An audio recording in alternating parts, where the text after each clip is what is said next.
Hello everyone, welcome to the channel.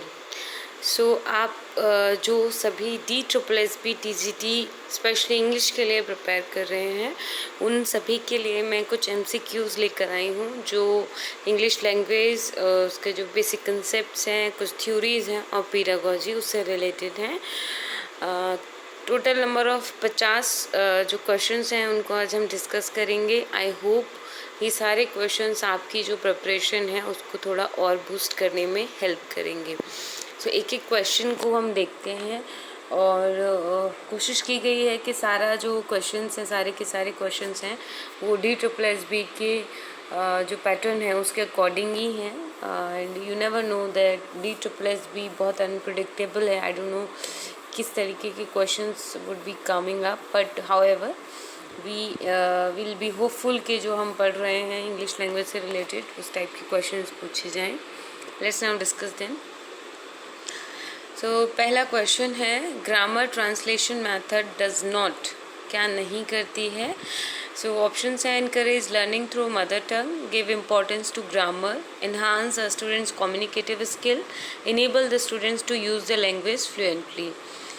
हम सभी जानते हैं जो ग्रामर ट्रांसलेशन मेथड है उसमें जो इंग्लिश सिखाई जाती है वो ग्रामर को ट्रांसलेट करके सिखाई जाती है। तो ऊपर वाले दो ऑप्शन तो इसलिए ख़त्म ही हो जाते हैं और ये एक ऐसी मेथड है जिसमें विद्यार्थी जो हैं या स्टूडेंट्स जो हैं वो कम्युनिकेटिव स्किल्स को जो है वो सीख नहीं पाते हैं। The answer for the question number 1 is C, है ना। वो कम्युनिकेटिव स्किल्स सीखने में उनको प्रॉब्लम्स होती हैं, ठीक है। We are now moving to the second question, and the second is, correct pronunciation of individual sound is related to what? By mistake the option is already highlighted, which you can understand. जो content जो correct pronunciation है किसी भी sound का, उसको हम कैसे check करते हैं, उसकी हम accuracy से उसको check करते हैं. It is related with the accuracy, right? Now moving to the next question, which is interactive listening is. Listening, we all know listening क्या है, but interactive listening क्या है. Interactive listening जैसे कि नाम से भी थोड़ा बहुत समझ रहे होंगे, interactive जहाँ पर हम not only we are listening but we are also participating in the interaction, we are responding to whatever we are listening. Thus the answer is listening and responding both. Not only listening, passive listening नहीं कर रहे हैं, बल्कि हम क्या कर रहे हैं, we are responding as well. That's how the question's answer is interactive listening means listening and responding. Next, the number of diphthongs in the English sound is. Diphthongs actually में क्या है, मुझे लगता है पता भी होगा आप लोगों को. डाइपथॉन्ग्स बेसिकली क्या होते हैं, जो वॉबल साउंड्स होती हैं जो ओवरलैप करती हैं एक दूसरे को, है ना, वो वॉबल साउंड्स को हम क्या कहते हैं, डाइपथॉन्ग्स कहते हैं इंग्लिश में. बेसिकली हमारे पास 8 डाइपथॉन्ग्स हैं इंग्लिश में जहाँ पे जो वॉबल साउंड्स हैं एक दूसरे को ओवरलैप करती हैं. ये क्वेश्चन काफ़ी अच्छा है, पूछा जा सकता है. और जो अगला क्वेश्चन है वो भी इसी से जुड़ा हुआ है. मैंने आंसर आपको पहले ही बता दिया है कि क्या है आंसर, जिसमें जो हमारी वॉबल ग्लाइड्स हैं या फिर जो साउंड्स है वॉबल की वो आपस में मिक्सड रहती हैं. द आंसर इज डाइपथॉन्ग के लिए यही आंसर है, ठीक है. Next, the sixth of the question is I have skipped because that was not very much related with this pedagogy content. Let's move to the next question. This is, what is the term used for inaggressive air sounds produced? Seventh question के लिए हम answer है जो वो है clicks. Clicks मतलब कि जो टर्म है हम जिसको इनएग्रेसिव एयर साउंड्स के लिए प्रोड्यूस करते, जो प्रोड्यूस होती हैं उनके लिए हम यूज़ करते हैं, तो वो है clicks. Next, which of these refer to the sound features of a language.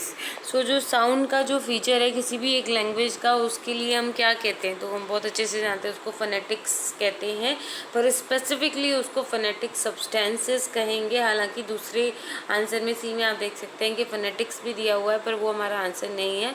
Phonetic substances is the correct answer. Okay, next question, the smallest unit of a word is called. ठीक है, हम यहाँ पे जो स्मॉलेस्ट यूनिट है वो word की पूछ रहे हैं, किसी साउंड की नहीं बात कर रहे, बल्कि किसकी बात कर रहे हैं, हम वर्ड की बात कर रहे हैं। तो वर्ड में जो सबसे स्मॉलेस्ट यूनिट होती है वो क्या होती है, मॉर्फीम होती है। जैसे कि एक एग्जांपल ले लेते हैं, जैसे कि है अन, ब्रेक, राइट, है ना, और एबल। अगर हम पूरा वर्ड बना देंगे तो अनब्रेकेबल बन जाएगा, बट अगर हम इसको ब्रेक ब्रेक करके देखेंगे तो वो क्या है, अनब्रेकेबल। 3 जो स्मॉल वर्ड्स हैं वो हमको मिल जाएंगे, इनको हम फर्दर ब्रेक नहीं कर सकते। और ये जो स्मॉल यूनिट है, जैसे अन है, अपने आप में एक प्रीफिक्स है, break is a word itself and able is also it's a word itself. तो ये सारी जो चीज़ें हैं वो मॉर्फीम है। किसी भी वर्ड की जो स्मॉलेस्ट यूनिट है उसको हम मॉर्फीम कहेंगे, ठीक है। Next question, what is the full form of IPA। So IPA की फुल फॉर्म क्या है, ये क्वेश्चन तो ऐसा है भाई रटने वाला टाइप सी क्वेश्चन है। सो इसको हम कहते हैं international phonetic alphabet, IPA in the context of English only. The full form is International Phonetic Alphabet. Next question. The study of articulation, transmission and reception of speech sound is called as what? 11th question is pretty important and as well as I think simple भी है, सबको आता है। इसे phonetics कहते हैं, जहाँ पर हम स्पीच जो साउंड है उसकी आर्टिकुलेशन की बात करेंगे, कैसे हम एक दूसरे से उसको ट्रांसमिट कर रहे हैं, अपने आप उसका ट्रांसमिशन चल रहा है from one two another, and the reception also, how one is getting that. So everything about the speech sound is being taken care in the phonetics. So this is the answer, phonetics. Now universal grammar. Universal जो grammar है वो जो concept है किसने दिया है, आगे इसके क्वेश्चंस आएंगे, बड़ा इंपॉर्टेंट कंसेप्ट है। तो 12th का जो आंसर है वो है मेंटल ग्रामर। इसको मेंटल ग्रामर भी दिया कहा जाता है, यूनिवर्सल ग्रामर को मेंटल ग्रामर भी कहा जाता है। अब जो यूनिवर्सल ग्रामर है वो क्या कहती है कि all languages are same in nature. जितनी भी नेचुरल लैंग्वेजेस हैं वो सब सेम है ना, वो सारी की सारी जो हैं वो सेम है और सबकी जो रूल्स है वो सब सेम होंगे। Universally all are at the same platform, thus should be learn in the same manner, right. So ये कंसेप्ट है यूनिवर्सल ग्रामर का, जिसको हम मेंटल ग्रामर भी कहते हैं। Next, which one of the following authors maintains that universal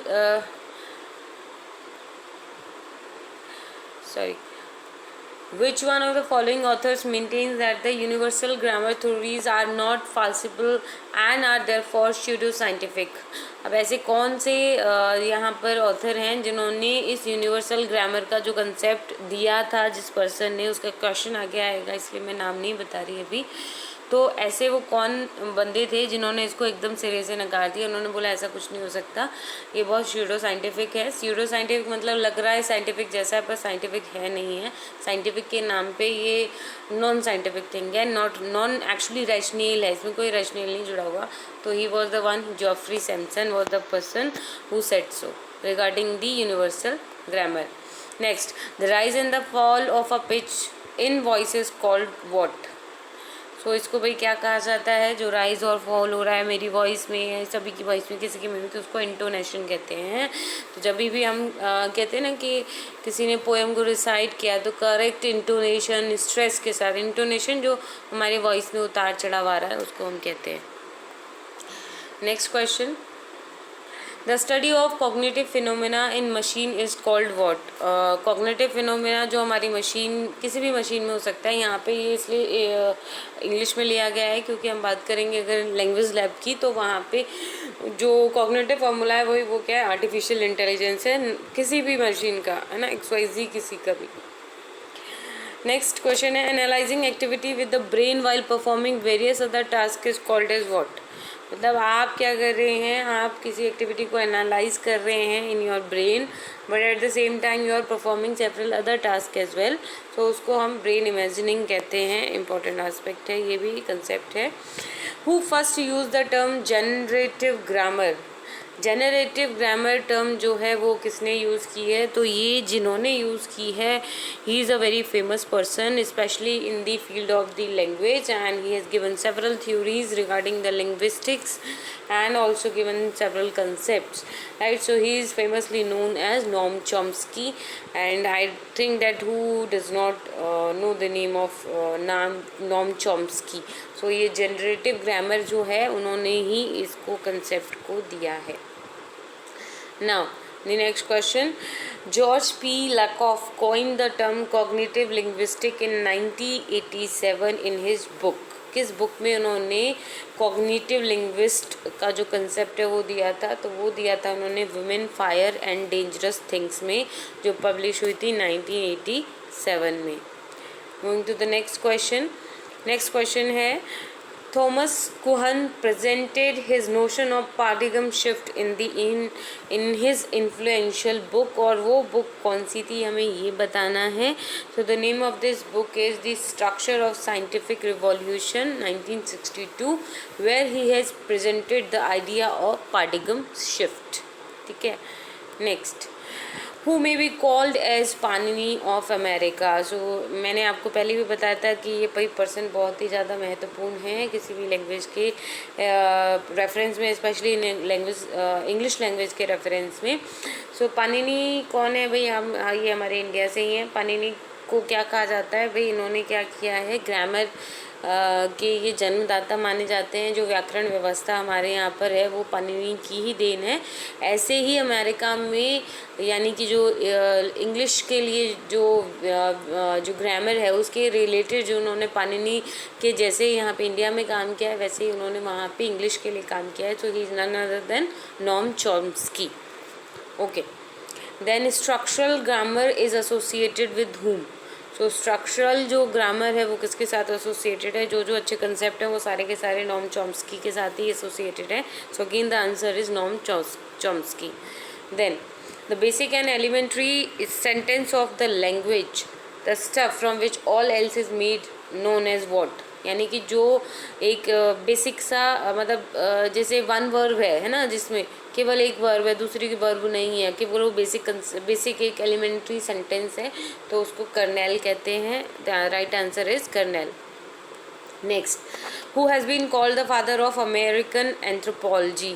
so anthropology क्या होती है, एंथ्रोपोलॉजी होती है किसकी स्टडी को हम कहते हैं एंथ्रोपोलॉजी, ह्यूमन रेस की जो स्टडी है उसको हम एंथ्रोपोलॉजी कहते हैं. और इसका आंसर क्या रहेगा, हमारा फ्रेंच बॉस हैं जो उनको हम फादर ऑफ अमेरिकन एंथ्रोपोलॉजी कहते हैं. Then Ferdinand de Saussure published an important work in Indo-European philology that proposed the existence of ghosts in the Proto-Indo-European called what. सो ये ऐसा लग रहा है कि इंग्लिश से एसोसिएटेड नहीं है, बट ये जो फर्डिनेंड डी सॉसरे हैं ये काफ़ी इम्पोर्टेंट रहे हैं, and he was the one actually who has published many work. And इन्होंने जो काम किया है, जो क्वेश्चन है उसमें इन्होंने जो काम जो वर्क है वो क्या है, सोनेंट कोफिशिएंट, उसमें इन्होंने ऐसा कहा है. 25th, who formulated the term pragmatic maxim. So pragmatic क्या होता है, जहाँ पे हम व्यवहार की बात करते हैं, व्यवहारिकता बात है ना, pragmatic अप्रोच कहते हैं ना, अपनी शायद फिलोसफी में भी इसको पढ़ा होगा.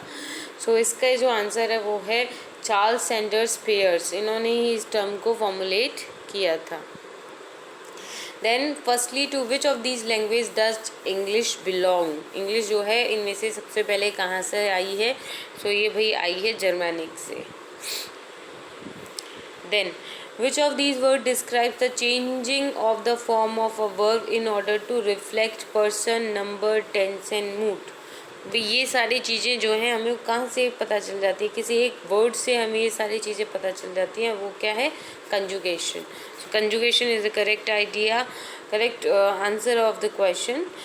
नेक्स्ट क्वेश्चन है डायलेक्टोलॉजी के बारे में. डायलेक्टोलॉजी मतलब ऐसी स्टडी करते हैं जहाँ पे डायलेक्ट्स की स्टडी करते हैं. तो डायलेक्ट्स की जब हम स्टडी करते हैं तो वो रीजन वाइज होती है ना, इस रीजन में ये डायलेक्ट बोला जाता है, इस रीजन में वो डायलेक्ट बोला जाता है.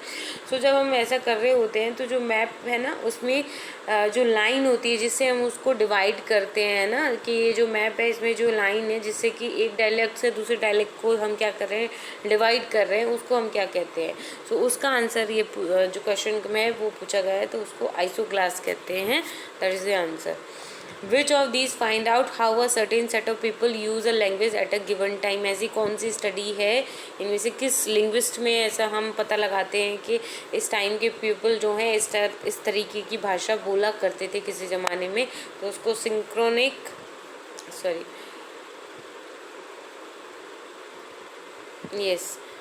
इसको हम कहते हैं सिंक्रोनिक लिंग्विस्ट कहा जाता है। नेक्स्ट, व्हाट इज सिमोइटिक्स, और ये सिमोइटिक्स क्या होती है।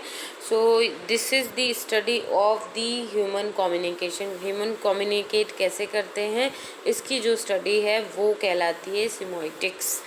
And then moving further, so what is the technical term of the body language, है ना। बॉडी लैंग्वेज हम काफ़ी बार यूज़ करते हैं, उसको हम टेक्निकली क्या कहते हैं, यानी कि फॉर्मली उसको हम नॉन वर्बल कम्युनिकेशन के तौर पे जानते हैं। Next question, what are obstruents. ठीक है, जैसे आपने हिंदी में सुना होगा ना कि जब हम साउंड्स अपने मुंह से निकालते हैं तो वो डिफरेंट प्लेसेस से निकलती है ना।